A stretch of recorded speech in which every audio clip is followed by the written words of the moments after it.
l'armée américaine a atteint tous ses objectifs dans les temps, comme exactement ce qui était prévu depuis le premier jour. La marine iranienne est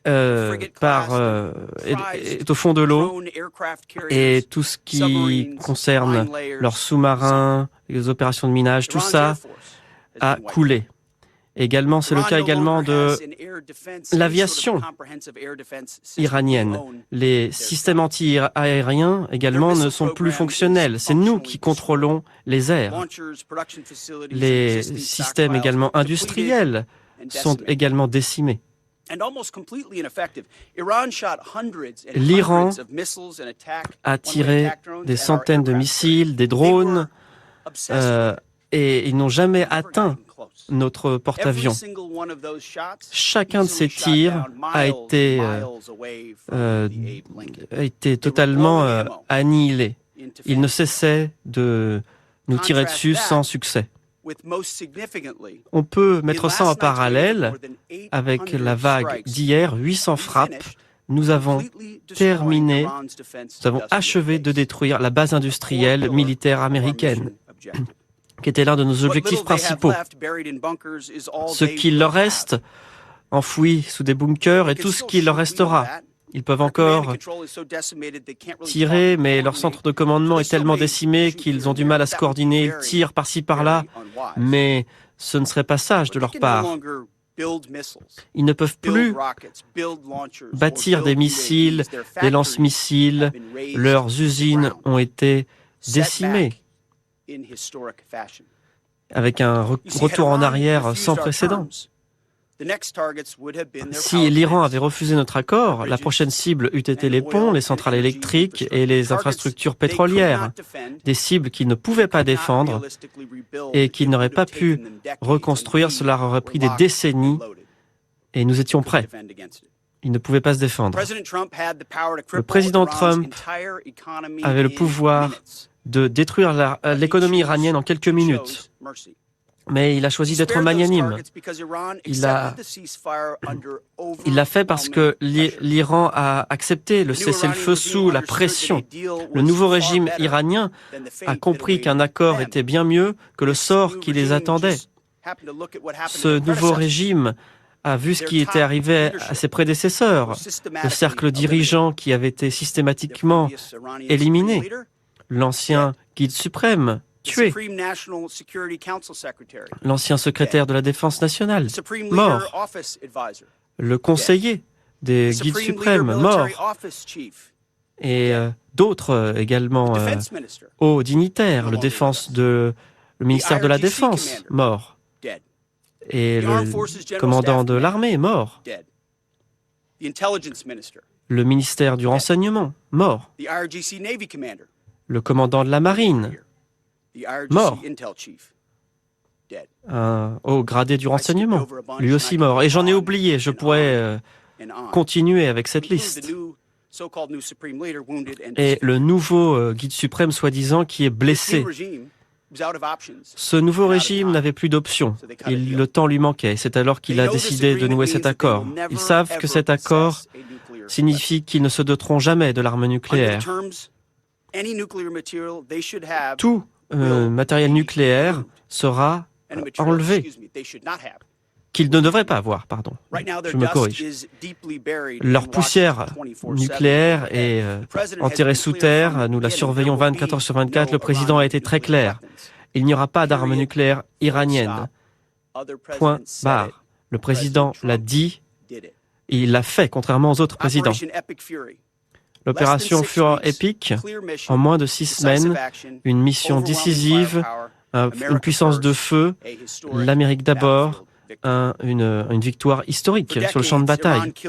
Pendant des décennies, l'Iran a tué des Américains, notamment en Irak, en utilisant des proxys pour faire le sale boulot, en étant bien au chaud à Téhéran, avec des attaques suicides, et ils n'ont jamais battu à la loyale.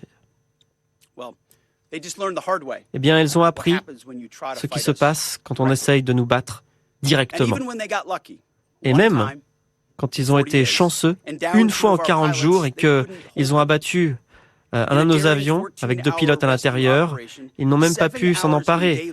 Avec une opération de sauvetage, 7 jours, 7 heures le jour, 7 heures la nuit, et nos 2 pilotes ont été sauvés. 2 opérations, une de jour et une de nuit. Et une de jour en plein milieu de leur pays avec des soldats à nous sur leur terrain. Et avec un raid de minuit également, pareil, au plein milieu de leur pays, avec des soldats à nous sur le terrain. Pas de mort du côté américain. Les Iraniens ont été humiliés, démoralisés. C'est nous qui menons le jeu, ce n'est pas eux. C'est pour ça qu'ils viennent à la table des négociations. La défaite de l'Iran est la revanche, la vengeance des Américains contre toutes les victimes du terrorisme, en particulier les attentats à la bombe en Irak, et pour la souffrance que ce régime a infligée au monde. Nous avons maintenant une réelle opportunité pour la paix. Le département de la guerre, pour l'heure, a fait son travail. Nous nous tenons prêts dans les coulisses pour être sûrs que l'Iran respecte les termes de l'accord. Et bien sûr, il n'y a personne d'autre au monde qui fait des meilleurs deals que le président Trump. Aux guerriers de l'opération Feu en équipe, je vous félicite. Votre courage, votre compétence a montré au monde ce que veut dire l'Amérique. Je suis fier de vous, nous sommes fiers de vous, le président est fier de vous. Votre travail a été bien fait. Restez vigilants et soyez prêts. Aux familles de ceux qui sont tombés, votre sacrifice a été au service d'une cause historique et nous vous souviendrons toujours de ces héros. Nous continuerons à honorer leur mémoire. Aux alliés israéliens, nous vous remercions d'avoir été courageux et compétents sur le champ de bataille. En ce qui concerne le reste du monde et nos soi-disant alliés ont vu ce que des réelles capacités donnent et ils devraient s'en inspirer. Notre armée, nos soldats méritent tout le crédit. Mais la gloire, elle, revient à Dieu. Les frappes qui ont été menées sous la protection de la Providence, avec un effort massif et une protection miraculeuse.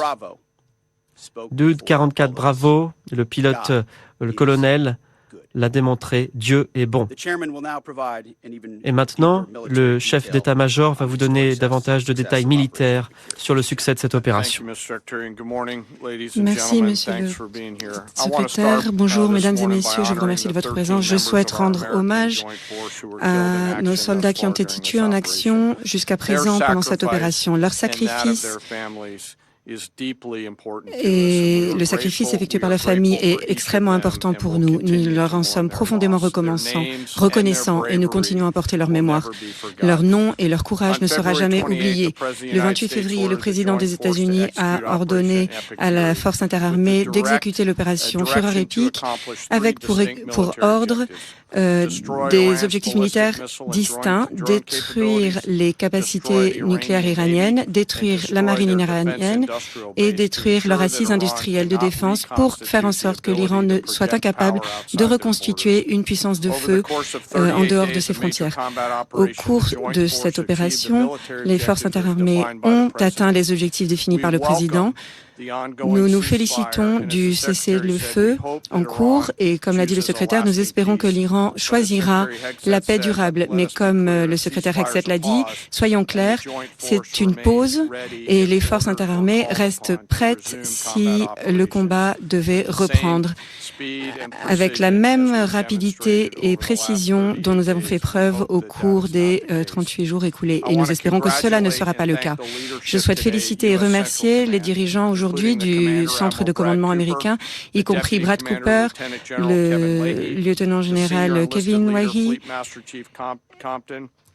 Compton et toutes les composantes du commandement et en particulier le personnel qui se trouve au centre de commandement qui n'est jamais cité mais qui travaille sans relâche pour soutenir les opérations.